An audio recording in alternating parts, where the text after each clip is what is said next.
ከገጽ 296 እስከ 310 የፌዴሬሽን መፍትሄ የተባበሩት መንግስታት መርማሪ ኮሚሽን ቡድን ጥናቱን ከፈጸመ በኋላ ያዘጋጀውን ራፖር ሰኔ 28 ቀን 1950 ዓ.ም ለጊዜያዊ ኮሚቴ አቀረበ።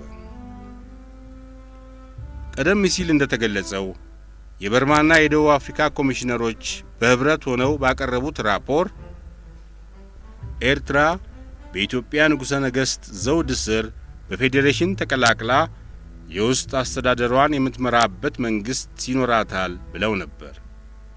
ይህ መፍትሄ ከሌሎቹ ቅድሚያ በመስጠት ጊዜያዊ ኮሚቴው እንዲነጋገርበት ዶክመንቱ ሲቀርብ በበርማና በደቡብ አፍሪካ ራፖር ላይ ተገልጾ የነበረው የፌዴሬሽን አይነት መልኩን ለውጦ ተገኘ።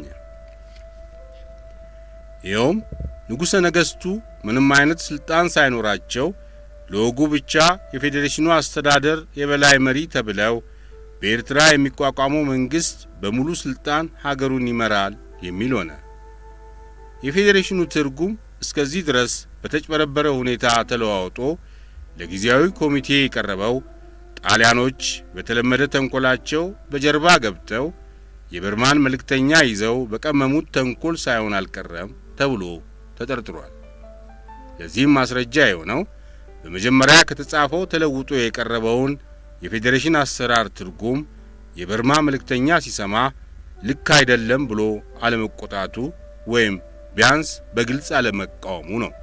ንጉሠ ነገሥቱ ያላንዳች ስልጣን ለፕሮቶኮል ብቻ የበላይ መሪ እንዲሆኑ የታቀደው የፌዴሬሽን ፎርሙላ ለኤርትራ ነጻነት ይሰጣት ከሚለው ከጣሊያን ምኞት ጋር የሚመሳሰል ስለሆነ ኢትዮጵያ በምንም መንገድ የማትቀበለው መሆኑን የንጉሠ ነገሥቱ የውጭ ጉዳይ ሚኒስትር አስታወቁ። ለብዙ ሺህ ዓመታት በዓለም ላይ የተከበረ ነጻነቷን ይዛ የኖረች ኢትዮጵያ ከሕዝቦቿ መካከል ነጻ ሆና ከማታውቀውና በሕዝብ ቁጥር ከጠቅላላው ኢትዮጵያውያን 1/20 ከማትሆነው ከኤርትራ ግዛት ጋር በፌዴሬሽን አትተሳሰርም።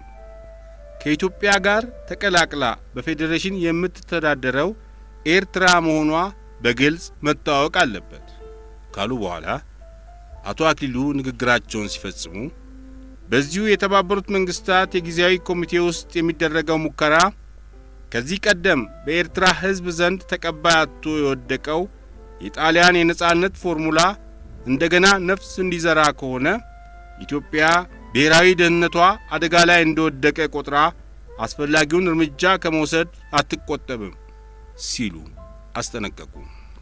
በዚህ አኳኋን አቶ አክሊሉ የሰጡትን መግለጫ የጊዜያዊ ኮሚቴ ሊቀመንበርና ምክትሉ ስለደገፉት በፌዴሬሽኑ አስተዳደር ንጉሠ ነገሥቱ ምንም አይነት ስልጣን እንዳይኖራቸው ባልታወቀ መንገድ በተንኮል ተቀነባብሮ የቀረበው ሐሳብ እንዲሰረዝ ስምምነት ተደረገ። ወዲያውም ኤርትራ በፌዴሬሽን ከኢትዮጵያ ጋር የምትቀላቀለው በንጉሠ ነገሥቱ የዘውድ ስልጣን ስር ነው ብለው ሰኔ 28 ቀን 1950 ዓ.ም በርማና ደቡብ አፍሪካ በራፖራቸው ላይ የዳኝነት አስተያየት የሰጡበት ኦሪጂናሉ ዶክመንት ቀርቦ ንግግር እንዲደረግበት ኮሚቴው ወሰነ።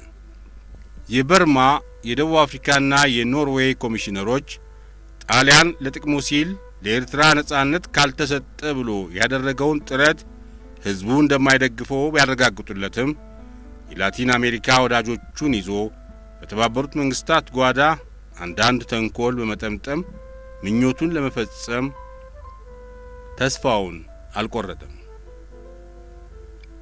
የተባበሩት መንግስታት መርማሪ ኮሚሽን ወደ ኤርትራ እንዲልክ የተደረገው እና አብዛኛዎቹ ዳኞች የተመረጡት በጣሊያን ፍላጎትና ብርቱ ጥረት መሆኑን እናስታውሳለን።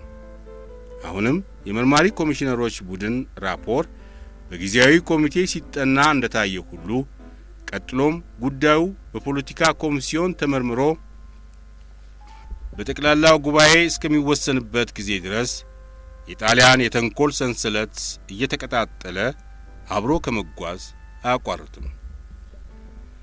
የመርማሪ ኮሚሽን ቡድን ራፖር ተጠናቆ ለተባበሩት መንግስታት ከቀረበበት ጊዜ ጀምሮ የኤርትራ ጉዳይ በመጨረሻ ውሳኔ የሚያገኘው በርማና ደቡብ አፍሪካ በሰጡት የፌዴሬሽን ሐሳብ እንደሚሆን የውጭ ጉዳይ ሚኒስትር አክሊሉ እርግጠኛ ነበሩ። የፌዴሬሽን አስተዳደር ለኢትዮጵያም ሆነ ለኤርትራ ሕዝብ ፍጹም እንግዳና የባዕድ ስርዓት ስለሆነ ቀዳማዊ ኃይለ ሥላሴ እንዲቀበሉት ለማድረግ አቶ አክሊሉ ከባድ ችግር ገጠማቸው። በዚያን ዘመን በንጉሠ ነገሥቱ ዙሪያ ያለው የወልደ ጊዮርጊስና የመኮንን ሀብተወልድ የህብረት ስልጣን ማንም የማይደፍረው ስለሆነ የፌዴሬሽኑን ሐሳብ ቀዳማዊ ኃይለ ሥላሴ ያለ ቅሬታ እንዲቀበሉት የጸሐፌ ትእዛዙና የገንዘብ ሚኒስትሩን እርዳታ ጠየቁ። ለወልደ ጊዮርጊስና ለመኮንን ሀብተወልድ አቶ አክሊሉ ባጭሩ ያመለከቱት አሁን በተባበሩት መንግስታት ኮሚቴ ላይ ንግግር የሚደረግበት የኤርትራ ጉዳይ ውሳኔ የሚያገኘው በፌዴሬሽን መልክ ካልሆነ በስተቀር ሌላ አማራጭ መንገድ የለም። በእኔ በኩል ብርቱ ጥረት ለማድረግ መሞክረው በፌዴሬሽኑ አሰራር የጃንሆይ ስልጣን በዋና ዋና ጉዳዮች ላይ በተለይ በውጭ ጉዳይ ፖሊሲ፣ በመከላከያ፣ በፊናንስና በመገናኛዎች በኩል በሕግ የተረጋገጠ እንዲሆን ከዚህ ውጪ ማድረግ የሚቻል አይመስለኝም። ፌዴሬሽኑን አንቀበልም ብለን ብንሟገት ለጣሊያን የታሰበውን የሞግዚት አስተዳደር ሐሳብ ለማስፈጸም መንገድ እንከፍታለን። ስለዚህ ጃንሆይ በሰፊው አስተያየታቸው ጉዳዩን እንዲረዱትና የፌዴሬሽኑን ሐሳብ እንዲቀበሉት እርዳታ ለምናለሁ። ይህን ሁሉ የማስቸግረው የኤርትራ ወደ ኢትዮጵያ መመለስ ፍጹም በሆነ የአንድነት አስተዳደር እንዲሆን ጃንሆይ የጣሉብኝ አደራ እጅግ ስለከበደኝ ነው።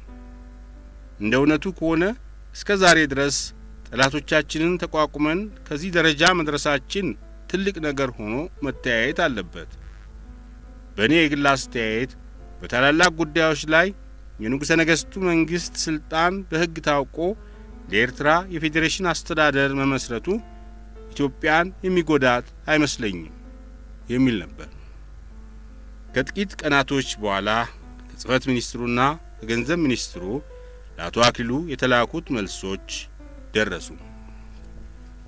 ሀ ከጸሐፌ ትእዛዝ ወልደ ጊዮርጊስ ወልደ ዮሐንስ ስለ ኤርትራ ጉዳይ በተባበሩት መንግስታት ኮሚሲዮን ላይ የሚደረገው ንግግር የመጨረሻው ውሳኔ በፌዴሬሽን አስተዳደር መሆኑ እንደማይቀር ዘርዝረ የላክልኝ ደርሶኛል። መቼም ይህ ሐሳብ ዛሬ የተፈጠረ አይደለም። ባለፈው ዓመት አሜሪካኖች አቅርበውት አንተም ታግለህ እነዚያ ተንኮለኞችም እንግሊዞችም ረድተውህ ሳይሳካ መቅረቱን ሁላችንም እናስታውሰዋለን። ዛሬ ደግሞ የተባበሩት መንግስታት በመረጣቸው ሁለት ዳኞች የፌዴሬሽኑ ሐሳብ ተደግፎ ሲቀርብ በእነዚሁ በአሜሪካኖች ኃይልና እርዳታ በዋናው ጉባኤ ላይ መወሰኑ የማይቀር ነው ያልከው እኔም እዚህ ሩቅ ሆኜ ይታየኛል። መቼም አንድ ነገር ማመን ያለብህ በአንተ በኩል ይሄ ቀረ ይሄ ጎደለ የሚባል ነገር አለመኖሩን ነው። እዚህ ላይ በቁም ነገር መታየት ያለበት በፌዴሬሽኑም ሆነ ወይም በሌላ አስተዳደር መንገድ ኤርትራ ለኢትዮጵያ ትመለሳለች እንጂ ከእንግዲህ ወዲህ ለጠላታችን ለጣሊያን አትዳረግም። የድካምህ ውጤቱ ይሄ ነው። የፌዴሬሽኑ ውሳኔ እየገፋ ስለመጣ መቀበል ያስፈልጋል ብለህ ባመለከትከው መሰረት ከጌቶቹ ጋር በሰፊው ተነጋግሬበታለሁ። አንተ ያለብህን ችግር ከማናችንም በበለጠ የሚያውቁት እሳቸው ናቸው። እርግጥ የፌዴሬሽኑን ሐሳብ በቶሎ ከመቀበላችን በፊት አንዳንድ ነገር ማድረግ ትችል እንደሆነ ብለው ተስፋ ያደርጉብሃል። ይኸውም የኖርዌዩ ዳኛ እንደሰጠው አስተያየት ያቆርዳቱ ጉዳይ ለጊዜው ቆይቶ ሌላው ግዛት በሙሉ ያላንዳች አተታ ወደኛ እንዲመጣ ከእንግሊዞችና ከአሜሪካኖች እርዳታ ለማግኘት ትሞክር እንደሆነ ብለው ያስባሉ። መቼም የሚሆነውንና ማይሆነውን የምታውቀው አንተ ነህ። በእኔ በኩል የምመክርህ የፌዴሬሽኑ ጉዳይ ገፍቶ ከመጣ በቶሎ መቀበል ነው። እድልህ በዚህ እጅግ አስቸጋሪ በሆነ ሥራ ላይ ስለጣልህና ትግሉ ስለበዛብህ እግዚአብሔር ይርዳህ ብዬ ከመመኘት በስተቀር ሌላ ምን ማድረግ እችላለሁ? ለካቶ መኮንን ሀብተወልድ ትላንት ጌቶቹን ሳነጋግራቸው በዚህ ፌዴራሲዮን በተባለው ነገር አክሊሉ እንደምንም ታግሎ ያስቀረው ይሆናል ብለው ተስፋ ያደርጋሉ። እንደምታውቀው የጃንሆይ ሐሳብ ትክክል ነው። ይህ ፌዴራሲዮን የሚባል ሕግ በአንድ አካል ላይ ሁለት አይነት ቀለም መለጠፍ ከመሆኑም በቀር አንድነታችንን የሚገነባ ሊሆን አይችልም። አንተ እስካሁን የምትደክምበትን ጌቶቹ ደህና አድርገው ስለሚያውቁ ከአቅምህ በላይ የሆነ ነገር ለምን አልሰራህም አትባልም። እኔም ማስጨንቅህ አንድ ነገር እንድትሞክር ነው። በመጀመሪያ እንግሊዞችን ከዚያም አሜሪካኖችን በወዳጅነት ይዘህ ይሄን ለጃንሆይ አመራርና ለኢትዮጵያ አንድነት ማጠናከሪያ ምቹ ያልሆነ ነገር ለማስቀረት የተለየ ድካም ብታደርግ የሚሳካልህ ይመስለኛል። ኤርትራ በሙሉ በፌዴራሲዮን ወደ ኢትዮጵያ ይግባ ከሚባል ይሄ ቀድሞውኑ ኢትዮጵያ አይደለሁም የሚለው ያቆርዳት አውራጃ ሕዝብ ቀርቶብን ሌላው ኤርትራ ሙሉ ኢትዮጵያዊ ሆኖ ቢመጣልን ይሻለናል። ባንተ በኩል ይህ ሐሳብ እንዲሳካ ፊት ለፊት መሟገት ወደፊት በታሪክ ያስወቅሰናል የሚል ግምት እንዳለህ ትዝ ይለኛል። ኢትዮጵያን አልፈልጋትም በታሪክም በዘርም አላቃትም ብሎ በአደባባይ የቆመውን ሕዝብ እኛም አንፈልግም ብንለው ታሪክ ለምን እንደሚወቅሰን ለኔ አይታየኝም። የሆነ ሆኖ ለፖለቲካው ዘዴ ኃላፊው አንተ ስለሆንክ በዚህ በኩል አልሞግትም። እኔ የምናገረው የመሰለኝን ነው። ጃንሆይ እንደሚፈልጉት ቢፈጸም ከብዙ ጣጣ ስለምንድን በብርቱ ድከምበት። ካልሆነ ደግሞ ፌዴራሲዮን መቀበሉ አስፈላጊ ስለሆነ ጸሐፌ ትእዛዝም ደህና አድርጎ አስረድቷልና በዚህ በኩል ስጋት አይደርብህ።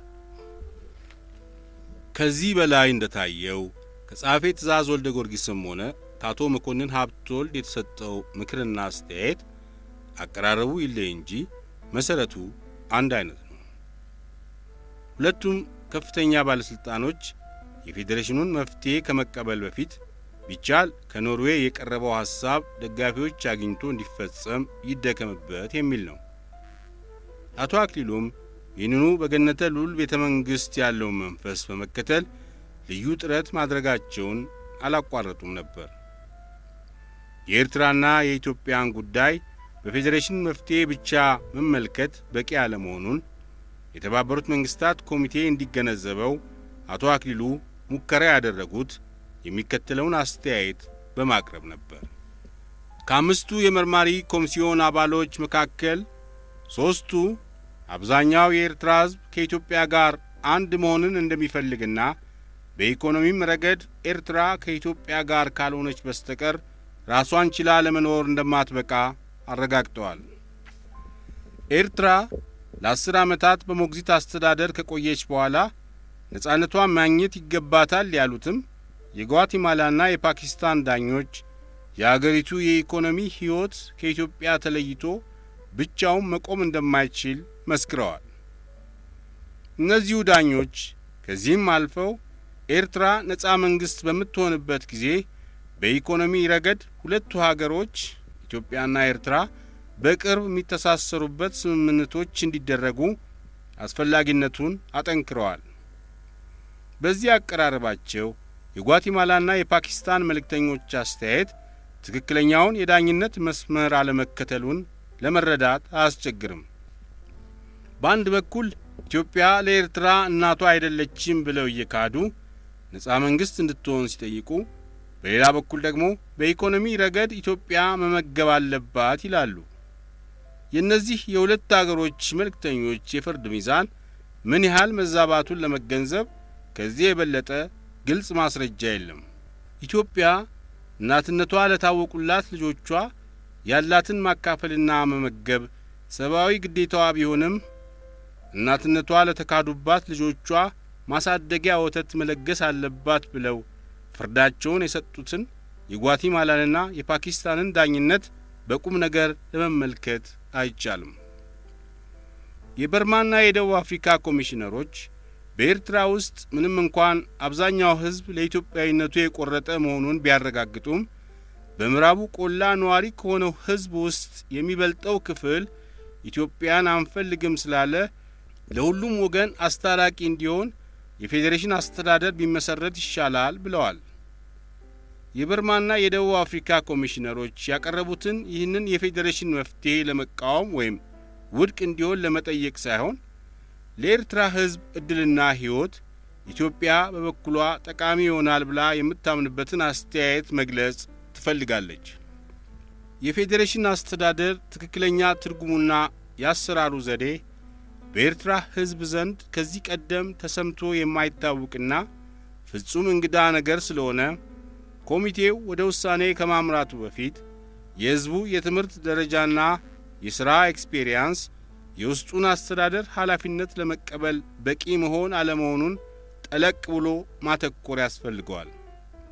የተባበሩት መንግስታት አባል አገሮች እንደሚያውቁት ኤርትራ በጣሊያን ቅኝ አስተዳደር ታስራ በተሰቃየችበት በ50 ዓመታት ውስጥ ሕዝቡ በትምህርት ከአራተኛ ክፍል እንዳያልፍ በሕግ ተወስኖበት የኖረ ስለሆነ የፌዴሬሽን ሕግ የሚሰጠውን የውስጥ አስተዳደር ስልጣን ለመቀበል የሚችሉ እንኳንስ የዩኒቨርሲቲ ቀርቶ የሁለተኛ ደረጃን እንኳን የፈጸሙ ኤርትራውያን አለመኖራቸው መታየት አለበት። የዲሞክራሲ ትርጉሙ የአብዛኛውን ሕዝብ ፍላጎት መፈጸም ከሆነ አብዛኛው ሕዝብ የጠየቀው ኢትዮጵያዊነትን መሆኑ ለማንም ግልጽ ነው። እንግዲህ ይህ ሕዝብ ወደ ጥንት አገሩ መመለስን እንደሚፈልግ በወዳጅም በጠላትም ከተመሰከረ በኋላ በማያውቀውና ባልተረዳው ሥርዓት የተለየ አስተዳደር ያስፈልግሃል ብሎ መወሰን ወይም ማስገደድ ጠቃሚ አለመሆኑን ኢትዮጵያ ታስባለች። እኔ ይህን ሁሉ ስናገር የበርማና የደቡብ አፍሪካ ኮሚሽነሮች ለኤርትራ ትክክለኛ መፍትሄ ፍለጋ ያደረጉትን ጥረት ሳልገነዘብ ቀርቼ አይደለም። በርማና ደቡብ አፍሪካ የፌዴሬሽን መፍትሄ ይበጃል ያሉት ቀደም ብዬ እንደገለጽኩት የምዕራቡ ቆላ ነዋሪዎች ከኢትዮጵያ ጋር መዋሃድን ስለሚቃወሙ አስታራቂ መንገድ በመፈለግ መሆኑን ሁላችንም እናውቃለን። ይሁን እንጂ ኤርትራ ከኢትዮጵያ ጋር የምትቀላቀለው በፌዴሬሽን ነው ሲባል ይህች በቅኝ ገዢዎች ስትሰቃይ የኖረች አገር ኦቶኖሚው በሚሰጣት መብት የውስጥ አስተዳደሯን ለመምራት የሰው ኃይልና የአገር ውስጥ የገቢ ምንጭ ስለሚያጥራት ከባድ ችግር ላይ እንደምትወድቅ መታወቅ አለበት። ከዚህ ሁሉ ጣጣ ለመዳን የኖርዌዩ መልእክተኛ እንዳሳሰበው በጣሊያን ፕሮፓጋንዳ የተወናበዱት የምዕራቡ ቆላ ነዋሪዎች ትክክለኛ ፍላጎታቸውን አጥንተው ለመወሰን ጊዜ እንዲሰጣቸውና ሌላው ሳያመነታ ኢትዮጵያዊነትን የመረጠው ሕዝብ አሁኑኑ በቀጥታ እንዲቀላቀል ቢደረግ የተሻለ መሆኑን ኢትዮጵያ ታሳስባለች። የኢትዮጵያ የውጭ ጉዳይ ሚኒስትር ይህን አስተያየት ለኮሚቴው ባቀረቡ ጊዜ የታላቋ ብሪታንያ መልእክተኛ ድጋፍ ይሰጥ ይሆናል የሚል ተስፋ ተደርጎ ነበር። በመሰረቱ የኖርዌዩ ኮሚሽነር ባቀረበው ራፖር የኤርትራ የምዕራባዊው ቆላ አውራጃ ጉዳይ ለጊዜው አሁን ባለበት ሁኔታ ቆይቶ ወደፊት በሕዝቡ ፍላጎት እንዲወሰን አሳሰበ እንጂ እንግሊዞች እንደሚፈልጉት ከሱዳን ጋር ይቀላቀል የሚል ፍርድ አልሰጠም። ከዚህም በላይ አምስቱም የመርማሪ ኮሚሽን አባሎች በአንድ ቃል የተስማሙበት አንድ ነገር ቢኖር የምዕራቡ ቆላ አውራጃ ወደ ሱዳን እንዲቀላቀል በእንግሊዞች የቀረበውን ሐሳብ መላው የኤርትራ ሕዝብ መቃወሙን በየራፖራቸው መግለጻቸው ነው። ስለዚህ እንግሊዞች ከሚያዝያ ወር 1949 ዓ.ም ጀምሮ ሲደክሙበት የቆየው ጉዳይ በአሁኑ ጊዜ እንደማይፈጸም ስለተገነዘቡ ከኢትዮጵያ መልእክተኛ የተሰነዘረውን አስተያየት መደገፍ አልፈለጉም። የአራተኛው የተባበሩት መንግስታት ጠቅላላ ጉባኤ በተካሄደበት ጊዜ በጥቅምት 1949 ዓ.ም ለኤርትራ ጉዳይ መፍትሄው በፌዴሬሽን ከኢትዮጵያ ጋር ማቀላቀል ነው ብለው አሜሪካኖች ያቀረቡትን ረቂቅ ውሳኔ እጅግ አድርገው የተቃወሙት እንግሊዞች እንደነበሩ ይታወሳል። በዚያን ጊዜ የታላቋ ብሪታንያ የውጭ ጉዳይ ሚኒስትር ኤርነስት ቤቨን የአሜሪካኖችን የፌዴሬሽን ሐሳብ አልቀበልም ያለበት ዋናው ምክንያት ከኤርትራ ግዛት የምዕራቡ ቆላ አውራጃ ወደ ሱዳን እንዲቀላቀል የታሰበውን የሚያፈርስ በመሆኑ ነበር። አሁንም የበርማና የደቡብ አፍሪካ መፍትሄ እንግሊዞች የሚፈልጉትን ያቆርዳትን አውራጃ ወደ ሱዳን የማቀላቀሉን ጉዳይ የሰረዘው መሆኑን አሜሪካኖች እያወቁ የቀረበው የፌዴሬሽን ፎርሙላ ድጋፍ እንዲያገኝ ብርቱ ጥረት አደረጉ። የተባበሩት መንግስታት ጊዜያዊ ኮሚቴ በአሜሪካኖች እርዳታ የፌዴሬሽኑን መፍትሄ ለመቀበል ሲዘጋጅ የጣሊያን የውጭ ጉዳይ ሚኒስትር ካርሎስ ፎርሳ በድንገት አንድ ችግር ፈጥሮ ለማሰናከል ተነሳ። የኤርትራን ሕዝብ ፍላጎት እንዲመረምር አደራ የተሰጠው የመርማሪ ኮሚሽን ቡድን በአንድ አይነት ሐሳብ ለመስማማት አለመቻሉ እጅግ የሚያሳዝን መሆኑን ከገለጸ በኋላ ካርሎስ ፎርሳ ባቀረበው አዲስ ሐሳብ ወደፊት የጠለቀ ጥናት ተደርጎ ለሁሉም ተስማሚ የሆነ መፍትሄ እስኪገኝ ድረስ ላልተወሰነ ጊዜ መላው የኤርትራ ግዛት በታላቋ ብሪታንያ ወታደራዊ አስተዳደር እንዲቆይ ያስፈልጋል አለ።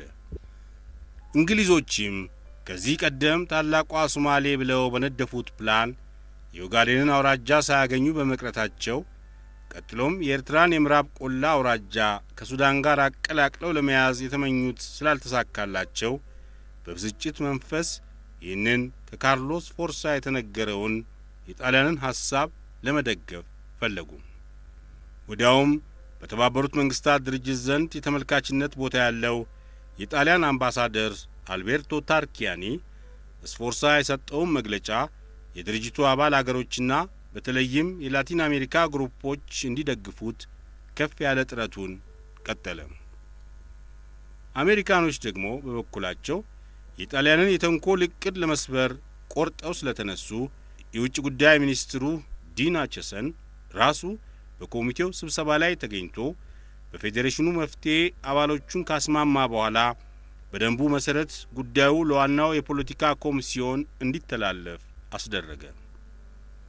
የንጉሠ ነገሥቱ ስልጣን በውጭ ጉዳይና በመከላከያ ብቻ ሳይወሰን በፊናንስና በውጭ ንግድ በመገናኛዎችና በወደብ አስተዳደር ጭምር እንዲሆን የቀረበው ሐሳብ ብዙ ድጋፍ እያገኘ በመሄዱ ጣሊያኖች የበለጠ ተናደዱ።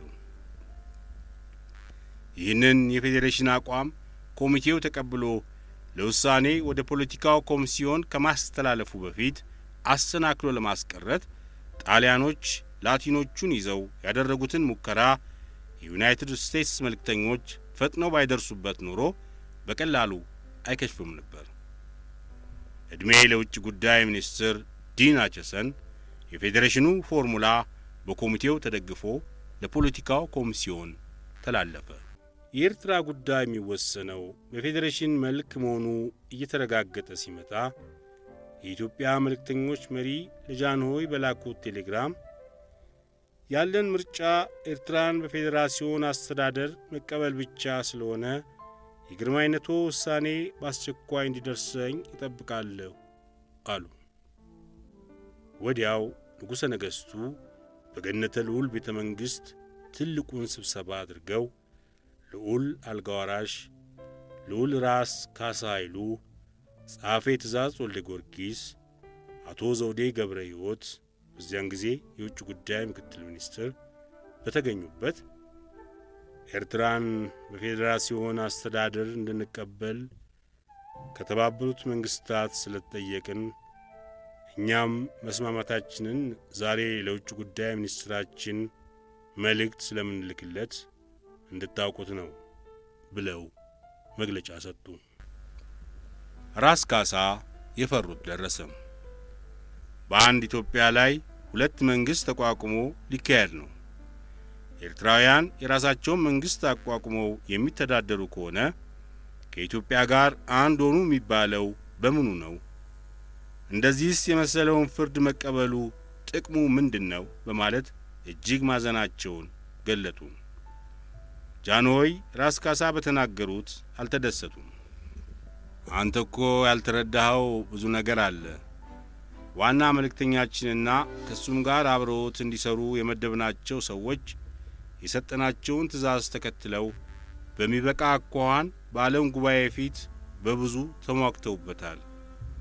አሁን ለብዙ ዘመን ደክመን ጉዳዩ እዚህ ደረጃ ከደረሰ በኋላ አንቀበልም ብንል ጣሊያን ተመልሶ እንዲመጣ በሩን ከመክፈት በስተቀር የምናገኘው ጥቅም የለም። ይህንን የኤርትራን ጉዳይ ስንጀምረው በፌዴራሲዮን ይሰጠን ብለን እኛ አላመለከትንም። የኤርትራም ሕዝብ አልጠየቀም። በተለይም የኤርትራ ሕዝብ ለኢትዮጵያ አንድነቱን ለኛም ታማኝነቱን የገለጠው በሰፊው ነበር። ምን ይሆናል? የተባበሩት መንግስታት ዳኞች ለአንዳንድ ጥቅም በጠላቶቻችን እየተገፉ ይሄን ፌዴራሲዮን የሚባል ነገር ደነቀሩብን። ሆኖም የፌዴራሲዮን ነገር ሲታይ ራስ ካሳ በተናገርከው አይነት አይደለም። በኢትዮጵያና በኤርትራ ሁለት መንግስት የለም። መንግስቱ እኛው ነን። ፌዴራሲዮን የተባለው ለኤርትራ የምንሰጠው የውስጥ መተዳደሪያ ደንብ ነው። ይኸውም ኤርትራውያን በመሬታቸው ላይ የሚያገኙትን ማናቸውም ገቢ ለራሳቸው መተዳደሪያ አድርገው በጤናም በትምህርትም በእርሻም ነገር ለመስራት እንዲችሉ የታሰበ ነው። ከዚህ በቀር በፖለቲካም በጦር መከላከያም በኢንተርናሲዮናልም በገንዘብም በመገናኛዎችም በንግዱም ትልቁ ኃላፊነት የሚወድቀው እኛው ላይ ነው። ስለዚህ ሌት ተቀን ደክመን ብዙ ፈተናዎች ደርሰውብን የተገኘውን እድል ማቃለሉ የተገባ አይደለም። በእኛ ምኞትና በእኛ ፍላጎት ቢሆን ኖሮ ከአንድ ዘርና ከአንድ ታሪክ በመጡ ህዝቦቻችን መካከል ፌዴራሲዮን የሚባል ነገር መታሰብ አልነበረበትም ነበር በማለት በራስ ካሳ ላይ ያደረውን ስጋት ለማስወገድ በሰፊው ተናገሩ። ልዑል ራስ ካሳም የጃንሆይን ሁኔታ ሲያዩ አስተያየታቸውን ረገብ አደረጉ። እንግዲያውማ የኛን ሐሳብ ተረድቶ በሐቅ የሚፈርድልን ዳኛ ነው ያጣነው አሉ። ጃንሆይም አዎን በእውነት የሚፈርድልን ዳኛ በማጣት ነው ብለው መለሱ። የተባበሩት መንግስታት ጠቅላላ ጉባኤ ኤርትራ ከኢትዮጵያ ጋር በፌዴሬሽን እንድትቀላቀል በሚወስን ጊዜ ኢትዮጵያ ውሳኔውን አክብራ እንደምትፈጽም የንጉሠ ነገሥቱ መልካም ፈቃድ መሆኑን አቶ አክሊሉ ሀብተወልድ እንዲያውቁት ትእዛዝ ተሰጥቶ የገነተ ልዑል ቤተ መንግሥት ስብሰባ ተፈጸመ።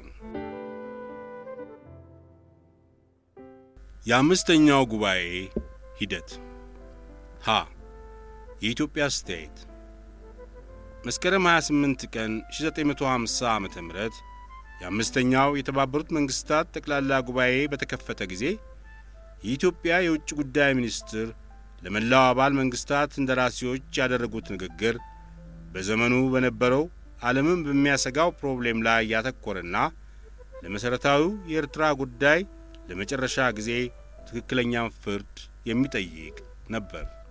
የሁለተኛው የዓለም ጦርነት ከተፈጸመ ይሄው ዛሬ 5 ዓመት ሆነ።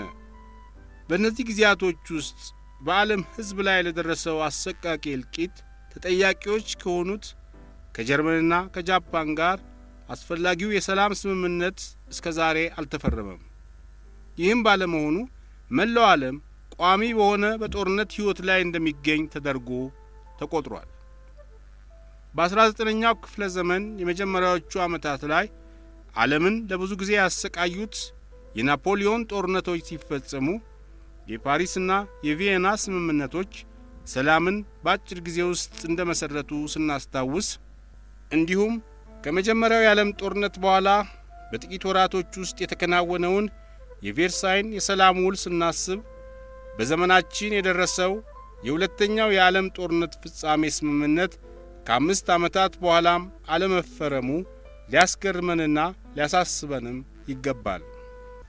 በዛሬው ሰዓት በተባበሩት መንግስታት ድርጅታችን ላይ የተደቀኑት አብዛኛዎቹ የዓለም ዋና ዋና ፕሮብሌሞች ከነዚህ ከሰላም ስምምነቶቹ መጉደል የተነሳ መሆኑን መገንዘብ አለብን።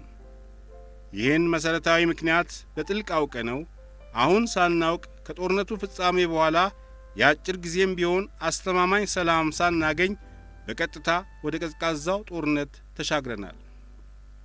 እኛ ታናናሽ አገሮች የዚህ የቀዝቃዛው ጦርነት የተካፋይነት ደረጃ ባይሰጠንና ድምጻችንም የመሰማት ዕድል ባይኖረው የተመልካችነትና የሩቅ ታዛቢነት መብት የተነፈገን አይመስለኝም።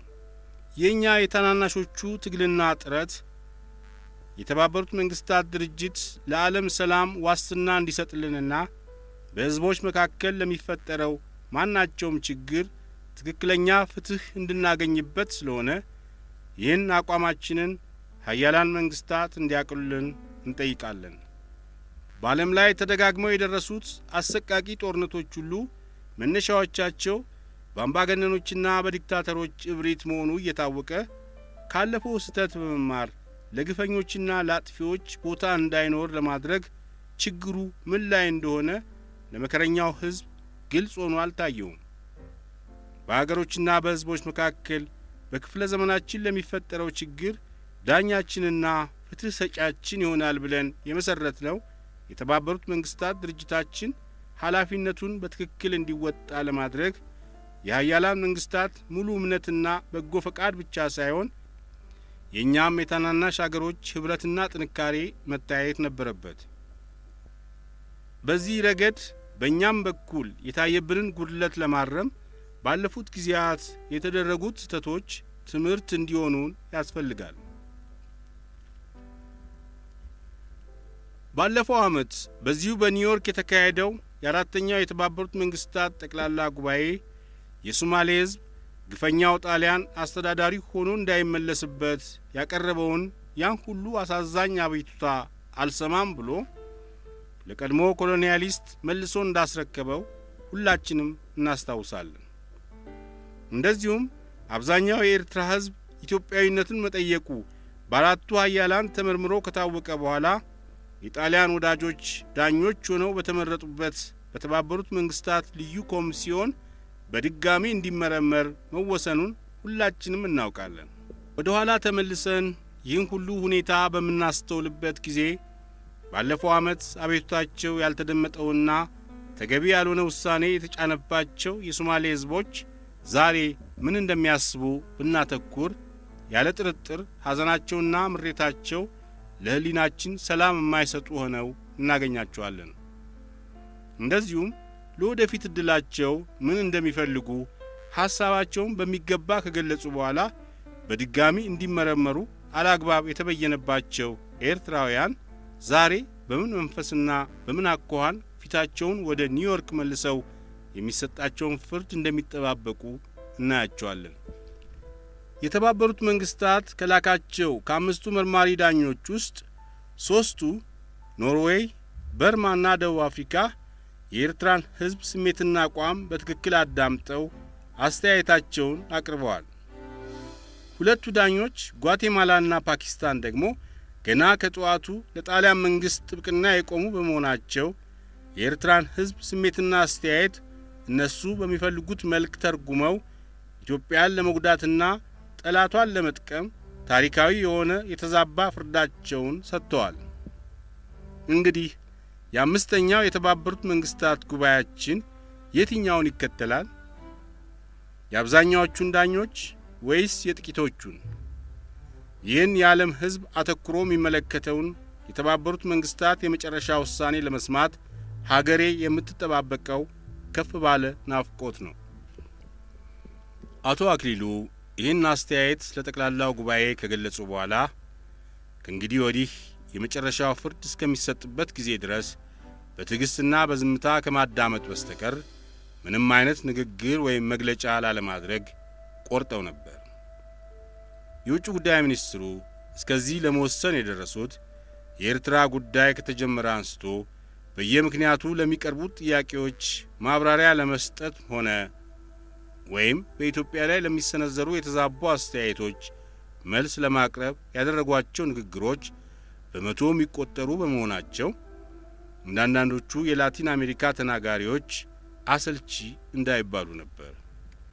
ነገር ግን በዚያኑ ሳምንት ውስጥ በተባበሩት መንግስታት ጉባኤዎች ላይ በተመልካችነት የሚካፈለው የጣሊያን ወኪል አልቤርቶ ታርኪያኒ ስለ ኢትዮጵያ ሕዝብ አንድነት ጉዳይ ጠቅሶ የተናገረው ስላናደዳቸው እንደገና ተመልሰው መድረክ ላይ መታየት ግዴታ ሆነባቸው።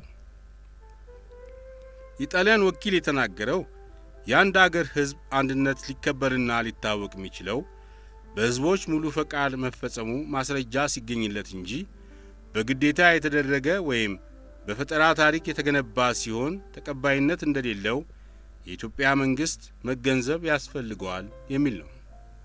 በመሰረቱ የአምባሳደር ታርኪያኒ ንግግር ኮሚሲዮኑ ከሚያጠናው ከፌዴሬሽኑ መፍትሄ ጉዳይ ጋር የሚገናኝ አልነበረም።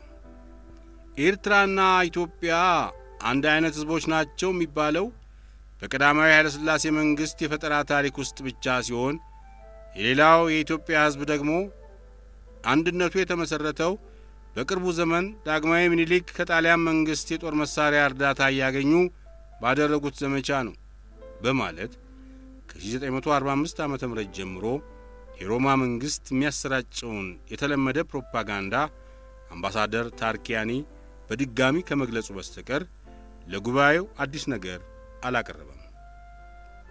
ሆኖም ይህን የተደረገውን የአጥቂ ንግግር ሰምቶ በዝምታ ማለፍ ስለማይቻል በማያዳግም ሁኔታ መልሱን መስጠት ከኢትዮጵያ የሚጠበቅ ስለሆነ የጉባኤው ሊቀመንበር የሆነው የኢራኑ የውጭ ጉዳይ ሚኒስትር ሚስተር ናስሮላህ ኢንተዛም ለአቶ አክሊሉ የመልስ መስጠት መብታቸውን ጠበቀላቸው። የኢትዮጵያ የውጭ ጉዳይ ሚኒስትር ንግግራቸውን የጀመሩት ሀገሬ ለብዙ ሺህ ዓመታት ነፃ ሆኖ በቆየው የሕይወት ዘመኗ የፈጠራ ታሪክን የማዘጋጀትና እውነተኛ ታሪክን በቅጥፈት የመሸፈን ችሎታም ልምድም እንደሌላት ለታወቀው የኢትዮጵያ ወዳጅ ለጣሊያን መልእክተኛ ማረጋገጥ እወዳለሁ በሚል ቃል ነበር። የታወቀው የኢትዮጵያ ወዳጅ የሚለው ቃል የጉባኤው ተካፋዮችን እጅግ አስቋቸው ነበር። በዚህ በተሰበሰብንበት የተባበሩት መንግስታት እንደራሴዎች ገበታ ላይ ስለ ኤርትራ አዳዲስ ታሪክ እየፈጠረ በቅጥፈት አባል አገሮችን ለማሳሳት ሲጥር የከረመው ማን እንደሆነ ባለቤቱ ራሱ እዚሁ ስላለ በጣታቸው ታርኪያንን እየጠቆሙ የተለየ ማስረጃ ማቅረብ የሚያስፈልግ አይመስለኝም። ስለ ኢትዮጵያ አንድነት የሚነገረው የጣሊያን መንግስት በኤርትራ ጉዳይ ላይ እንደሚያሰራጨው የፈጠራ ታሪክ አይነት አለመሆኑን የተከበረው የጣሊያን መልእክተኛ እንዲረዳው ተፈላጊውን መረጃ ልንሰጠው እንችላለን።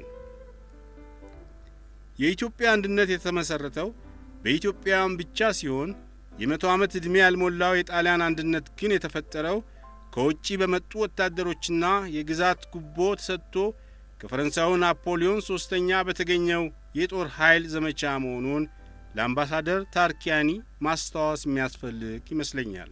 የዛሬ ዓመት በዚሁ አዳራሽ አምባሳደር ታርኪያኒ ስለ እኔ ሲናገር የኢትዮጵያ የውጭ ጉዳይ ሚኒስትር የአንድን አገር አስተያየት በሌላ አነጋገር ትክክለኛውን ስሜት ለመተርጎም ችሎታው በቂ አይደለም ብሎኝ ነበር።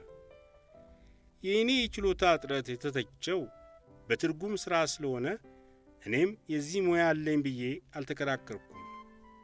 ዛሬ ደግሞ እኔም በተራዬ እንዳደረግኩት አመለካከት ክቡር የጣሊያን ወኪል ስለ ዘመናዊው የመቶ ዓመት ታሪክ ያለው ዕውቀትና አስተያየት እጅግ የጠበበ መሆኑን መግለጽ እወዳለሁ ብለው ንግግራቸውን ፈጸሙ።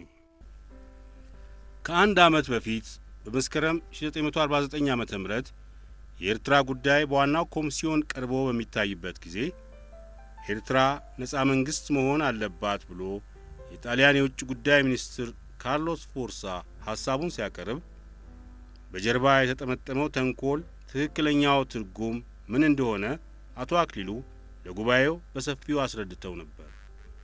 በዚሁ ጊዜ የጣሊያን መልእክተኛ አልቤርቶ ታርኪያኒ መልሱን ሲሰጥ የትርጉም ሥራ የተለየ ሙያን የሚጠይቅ ስለሆነ የኢትዮጵያ መልእክተኞች መሪ የኮምት ፎርሳን ዲስኩር ሲተረጉም በጣም መሳሳቱን ለጉባኤው ከማረጋገጥ በስተቀር ሌላም ጨምረው የለም ብሎ ሲናገር በጣሊያን ደጋፊዎች ዘንድ ከፍ ያለ የማውካካት ድምጽ ተሰምቶ እንደነበር ይታወሳል። አሁን ደግሞ ከአንድ ዓመት በኋላ አቶ አክሊሉ አጋጣሚ አግኝተው የእሳቸው የትርጉም ችሎታ እንደተተቸባቸው ሁሉ የታርኪያንም የታሪክ ዕውቀት በጣም ውስን መሆኑን ሲናገሩ በጉባኤው አዳራሽ አንድ አይነት የሳቅ ድምጽ ተሰምቶ ነበር። የጣሊያን አስተያየት ባለፈው ዓመት ሰኞ ህዳር 21 ቀን 1949 ዓመተ ምህረት ከእኩለ ቀን በኋላ በ10 ሰዓት በአራተኛው የተባበሩት መንግስታት ጠቅላላ ጉባኤ ፍጻሜ ላይ ለኤርትራ ሕዝብ መርማሪ ኮሚሽን እንዲመደብለት ሶማሌን፣ ጣሊያን በሞግዚትነት እንዲያስተዳድራት በተወሰነ ጊዜ የሮማ መንግስት ዋና ወኪል አምባሳደር አልቤርቶ ታርኪያኒ ለደጋስፓሪ ባስተላለፈው ቴሌግራም ድሉ ለጣሊያን ሐዘኑ ለኢትዮጵያ ሆኗል ሲል የገለጸውን አስተያየት ታሪክ ለመቼውም አይረሳውም። በመሰረቱ አልቤርቶ የተናገረው ከእውነት የራቀ አይደለም። ከዚህ ሁሉ ድካምና ከዚያ ሁሉ ጥረት በኋላ የተባበሩት መንግስታት ጣሊያን በነደፈው ሐሳብ ተመርቶ የሰጠው ውሳኔ ለኢትዮጵያ እጅግ የመረረ ቅሬታ ሲለግስ ለሮማ መንግስት ገደብ የሌለው ደስታ እንደሰጠ አይካልም። ጣሊያን ምንም እንኳን የተባበሩት መንግስታት የአባልነት መብት ባይኖራት በጀርባ ሆና የምትተበትበው ተንኮል ሁሉ የምትፈልገውን ውጤት ስለሰጣት በዚህ በህዳር 21 ቀን 1994 ዓ.ም የአራተኛው ጠቅላላ ጉባኤ ባደረገው ውሳኔ ምን ያህል እንደተደሰተችና ወደፊትም በድርጅቱ ላይ ከፍተኛ እምነት እንደምታሳድር በመግለጽ የመንግስቱ መሪ አልቺዲ ደጋስፓሪ ለኒውዮርክ ያስተላለፈው ቴሌግራም እጅግ የጋለ እንደነበር እናስታውሳለን።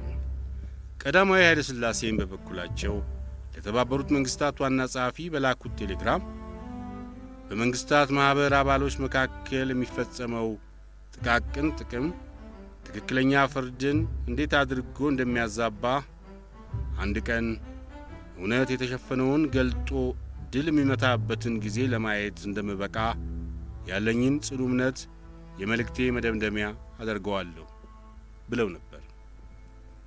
በመሰረቱ በተባበሩት መንግስታት ድርጅት በኩል ተፈርዶለት ለሚዝናናውም ሆነ ተፈርዶበት ለሚበሳጨው የስሜት ተካፋይነት መግለጫ ወግና ልምድ ስለሌለ ለሚደርሱት ለማናቸውም መልእክቶች የድርጅቱ ዋና ጸሐፊ መልስ አይሰጥም።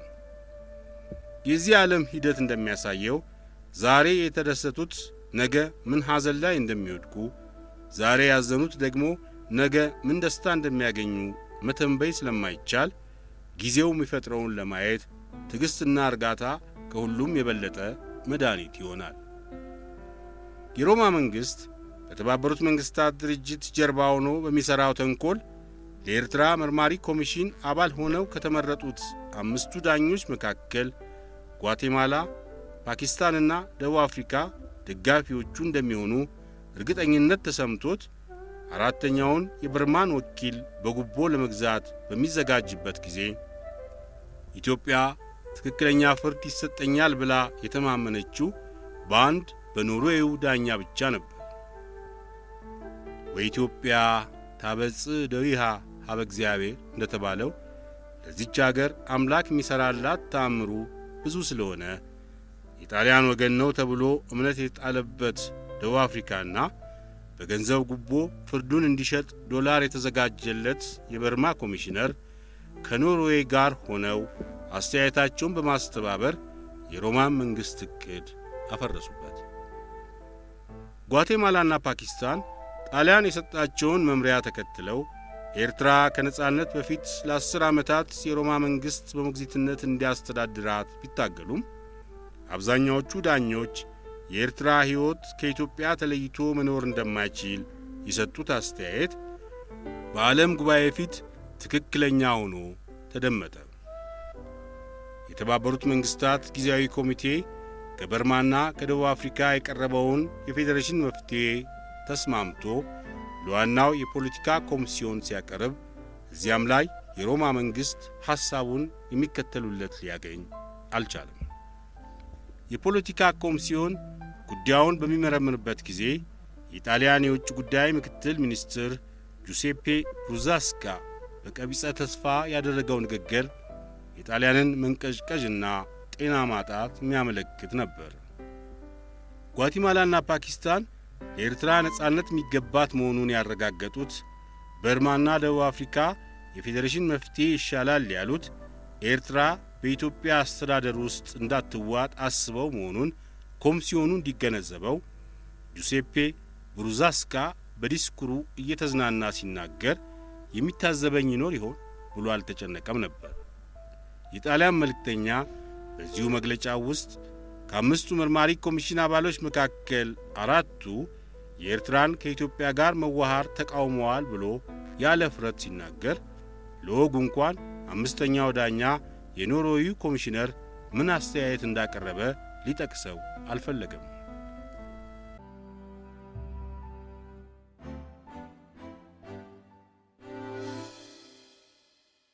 ጓቴማላና ፓኪስታን የሰጡት ፍርድ ለኤርትራ የወደፊት ዕድል ምን ያህል ጠቃሚና ትክክለኛ መሆኑን ካሟሟቀ በኋላ በርማ፣ ደቡብ አፍሪካና ኖርዌይ ያቀረቡትን ሐሳብ ጁሴፔ ብሩዛስካ በራሱ አመለካከት ተርጉሞ የኮሚሲዮኑን አባሎች ለማወናበድ የመጨረሻ ጥረት ያደረገው የፌዴሬሽኑ መፍትሔ ተቀባይነትን እንዲያጣ ለማድረግ ነበር። መጀመሪያ ጉዳዩ በጊዜያዊ ኮሚቴው ተጠንቶ የተደረገው ስምምነት፣ አሁን ደግሞ በዋናው የፖለቲካ ኮሚሲዮን ላይ የሚዘጋጀው ውሳኔ ከሮማ መንግሥት ምኞትና ፍላጎት እጅግ እየራቀ መሄዱን ሲያቀው ስለ ፌዴሬሽኑ መፍትሔ የጣሊያን አስተያየት ሊደመጥ ይገባል በማለት ብሩዛስካ በመጨረሻ ያቀረበው ሐሳብ የሚከተለው ነበር።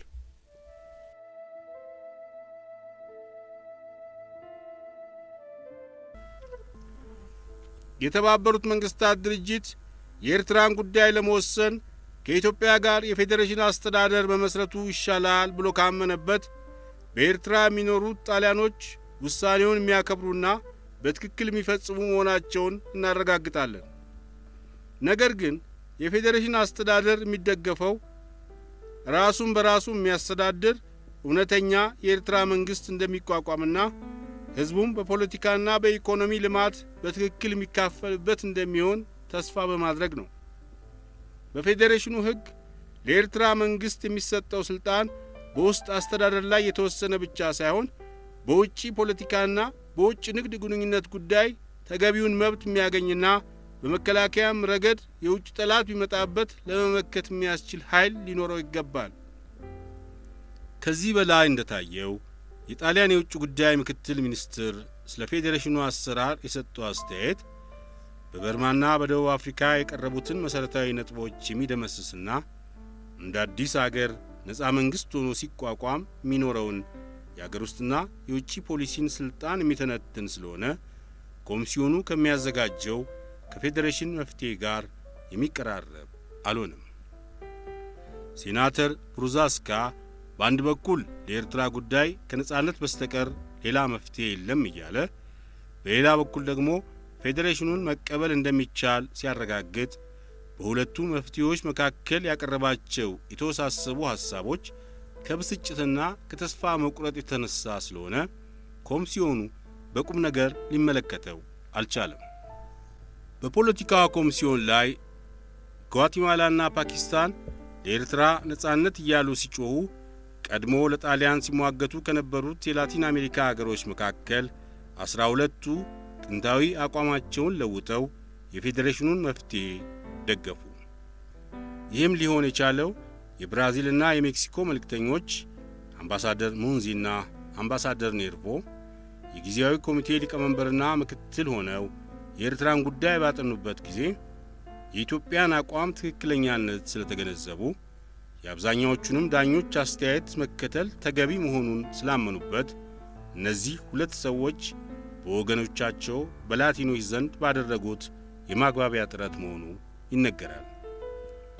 ለኤርትራ ጉዳይ መፍትሔ ናቸው እየተባሉ ከልዩ ልዩ አባል አገሮች ለፖለቲካው ኮሚሲዮን የቀረቡት ረቂቅ ውሳኔዎች አንደኛ የተለመደው የሶቪየት ኅብረትና የፖላንድ የተቃውሞ ሪዞሉሽን፣ ሁለተኛ የፓኪስታንና የጓቴማላ የነጻነት ጥያቄ፣ ሶስተኛ የኤርትራ ሕዝብ በፌዴሬሽን ከኢትዮጵያ ጋር ከመሆንና ነጻነትን ከመቀበል የትኛው እንደሚሻለው በድጋሚ እንዲጠየቅ ከኢራቅ የቀረበው ሐሳብ፣ አራተኛ ኤርትራ በቀዳማዊ ኃይለ ሥላሴ ዘውድ ስር የውስጥ አስተዳደር መንግሥት አቋቁማ ከኢትዮጵያ ጋር በፌዴሬሽን እንድትዋሃድ ዩናይትድ ስቴትስና 7 የላቲን አሜሪካ አገሮች ተካፋይ የሆኑበት በድምሩ ከሌሎች ጋር የ14 አባል መንግሥታት የጋራ ረቂቅ ውሳኔ ናቸው።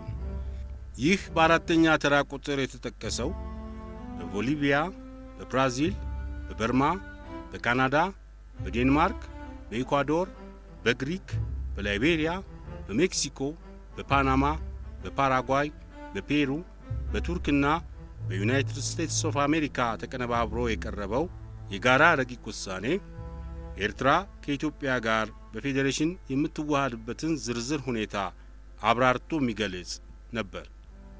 ይኸውም የፌዴራሉ መንግስት የሆነችው ኢትዮጵያ በመከላከያና በውጪ ጉዳይ፣ በፋይናንስና በንግድ መገናኛዎችና በወደብ አስተዳደር ሙሉ ስልጣን ሲኖራት፣ የኤርትራ የውስጥ መንግስት ደግሞ ከነዚህ ለፌዴራሉ መንግስት ከተዘረዘሩት ድርሻዎች ውጪ በሆኑ ጉዳዮች ላይ በሙሉ ኃላፊነት ያስተዳድራታል የሚል ነው። በእነዚህ በ14 አባል አገሮች ተዘጋጅቶ ለፖለቲካው ኮሚሲዮን የቀረበው የጋራ መፍትሄ ከሌሎቹ ጋር ተወዳድሮ በ38 የአባል አገሮች ድምፅ ብልጫ አሸናፊ በመሆኑ የመጨረሻውን ውሳኔ እንዲያገኝ ህዳር 30 1950 ዓ.ም ለጠቅላላው ጉባኤ ተላለፈ።